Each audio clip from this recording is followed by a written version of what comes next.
One team's been near the top of the Eastern Conference all season. We'll hear from some of its players. A coach steps down, another continues on. Plus, the last of this season's Hall of Famers is profiled. Don't blink or you'll miss a great shot on this edition of ECHL Week.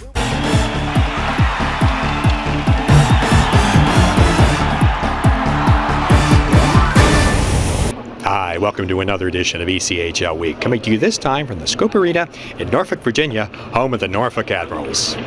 We open today's show with a look at the team that's been at or near the top of the Eastern Conference standings all season, the Florida Everblades.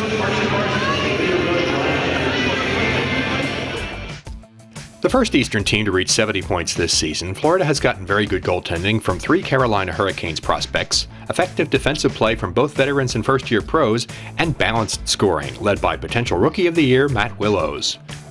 Greg Poss, now in his 6th year as the Blades coach, discusses the season to date. I think we have really good players. They're very dedicated. They have a high passion level. They really enjoy playing the game and they enjoy practicing. And in my 6 years coaching in Florida, this is the best group I've had in terms of really good team guys. Most guys have been leaders at other points of their career, even the young guys. So coming in, we had a lot of kids that are pretty mature, and we got a very good leadership group. That's my game. I try to get as many points and put the puck in the net, but it comes down to having great teammates and great line mates, and without those guys, you don't have any points. So I've been fortunate enough to play with some great players and have some great opportunities here in Florida for my first year, and I've taken advantage of it. I think we have a great character group of guys in there. They're very resilient. Like you see, we're down 1-0 tonight, and guys didn't get down to the bench. Guys weren't worried at all. They just figured that if we stuck with our game, we'd pop in a couple, and that's what kind of happened. We're a pretty deep team. We're skilled, so.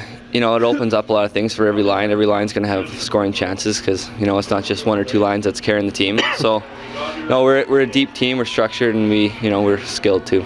I think the sky's the limit for what we could achieve in both directions. I mean, if we're really focused and working hard, we can beat any team in the league. And if we're not on our game, we can lose to any team in the league. So that's the key, is keeping our focus and being sharp night in, night out, and just having those good habits. Hi, this is Dejan Mingo of the Toledo Walleye, and you're watching ECHL Week. Lots of big news this week in the ECHL, much of it coming out of Rapid City. There's been a change behind the bench for the Rapid City Rush.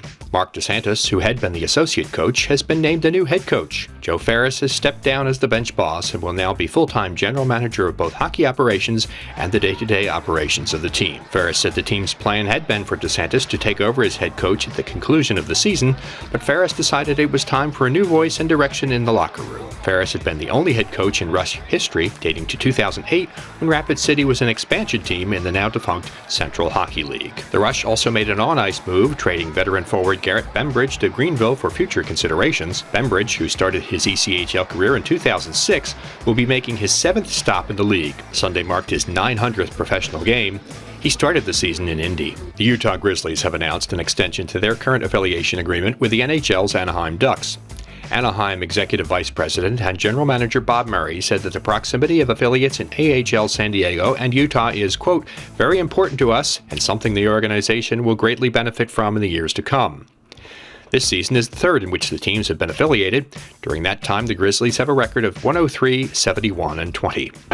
One of the most experienced coaches in the league is Evansville's Al Sims. We caught up with Al earlier this season, and he talked about how much the ECHL has changed and what the future holds for him. The kids are so different nowadays than we were when we were kids. We used to say, the coach would say jump, we'd all say how high, and that's all he had to say. But nowadays, the kids want to know why. They want to see themselves on video all the time. They're really kind of picture-oriented group, and I think that's the biggest change I've seen in the kids. But when you're there consistently, like I have been for 42 years coaching, or 42 years as a player and coach, I think that consistency, you see the change coming, but you can go with the flow, so to speak. And I think the age of the coach, like I said, really doesn't matter, other than I think experience is the best teacher for coaches. kind of semi-retired and went up to Toronto to take care of my mom, and my wife and I moved up there, and then Ron came calling last year around Christmas, and my wife said, "Do you want to do this again?" And I said, it's still in my blood, and I was coaching juniors up there, just helping a friend out, but the bug hit me, and my wife says, "I'll go if you want." So down to Evansville we went, and here we are in our second year, and hopefully I'll continue to coach as long as I'm enjoying it, and as long as somebody wants me. We talk with a new ECHL Hall of Fame member, plus highlights from 2 entertaining games, next on ECHL Week.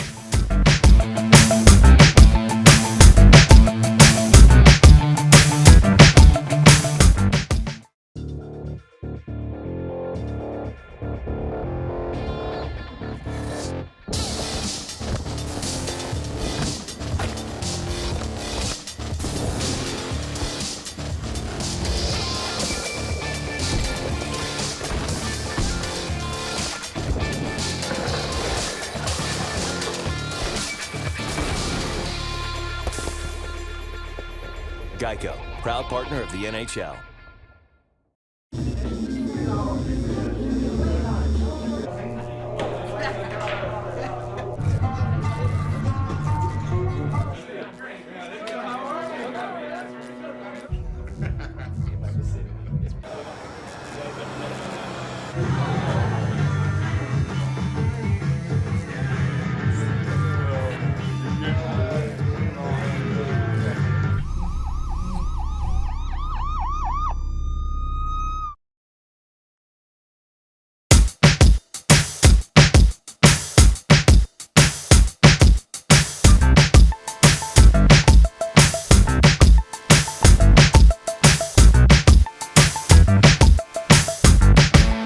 Hi, this is Justin Crandall of the Reading Royals, and you can tweet me at jcrandall25.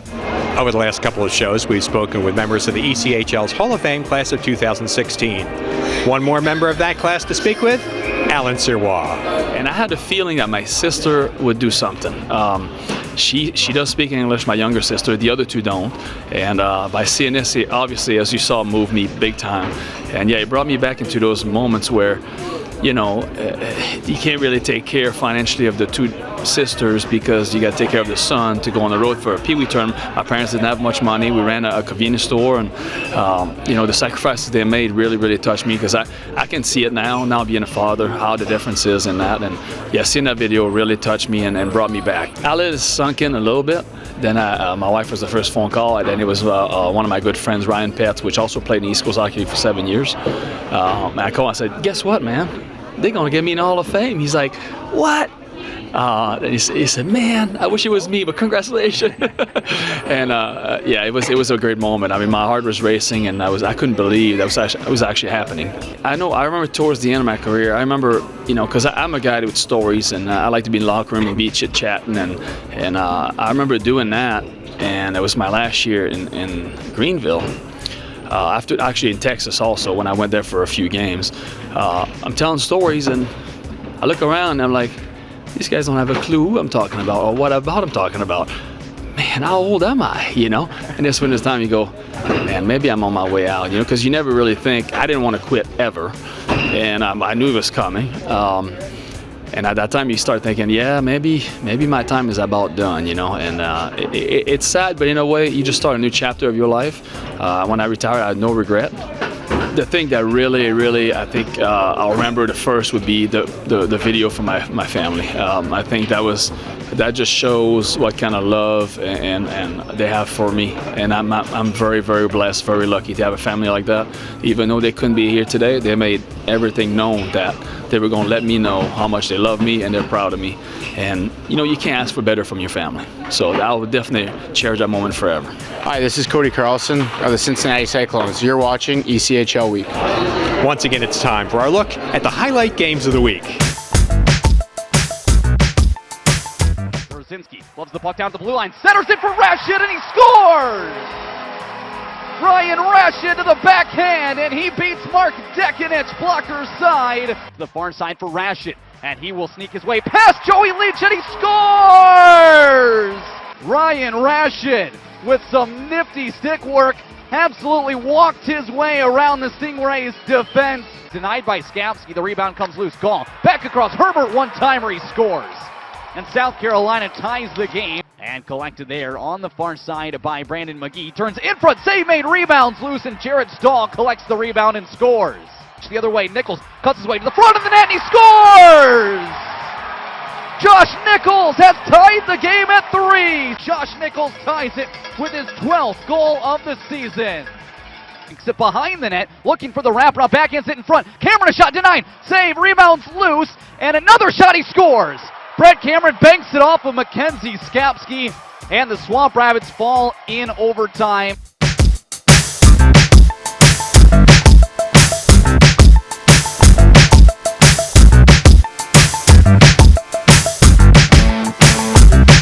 Knocks it away, tries to get it to a teammate. With it is Brewer. Here comes Brewer, the goal! Got it good!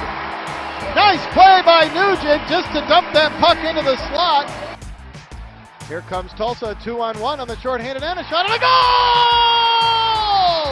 Counting good on a shorthanded goal by Dan DeSalvo. Now behind the net, a couple of players collide. Puck comes free, and the Americans put it out in front. Here's a quick shot, and that's going to be a goal on the quick one-timer by Arsenault.